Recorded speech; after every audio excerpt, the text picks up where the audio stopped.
Alright, this is a real quick demo of how the multiplayer works. It's just me right now, so we won't actually be playing a game against someone, but um, it starts over on this table.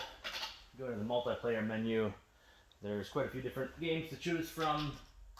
Right now, I'm going to show you what is probably the most popular versus game, and that's called Hot Potato.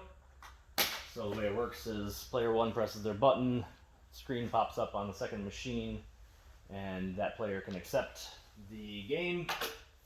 Then there's a description, and now if either of the players hits the red button, the game will start.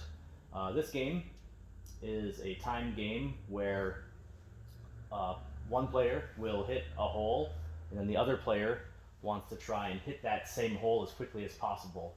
There's a clock that is winding down while they're trying to do that, and the first player to have their clock get to 0 is the one that loses the game. So it's random who gets to go first. So player one's going to go first here, and like I said, I'm going to throw one ball over on this table. I'm going to make one.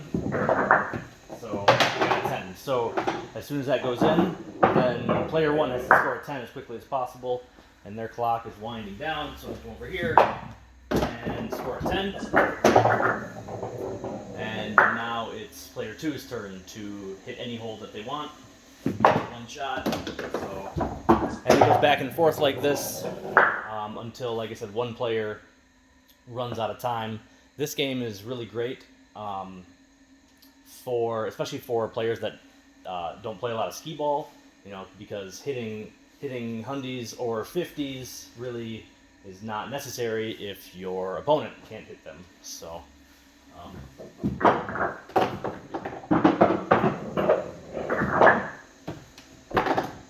again, like I said, it just goes back and forth until one person's clock runs out of time. I'll show you what that looks like.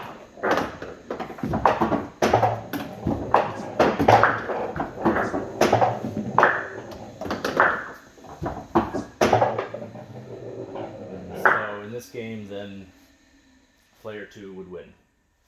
So that's one of my versus games. Like I said, I probably have about 10 or 15 versus games, and maybe about as many co-op games.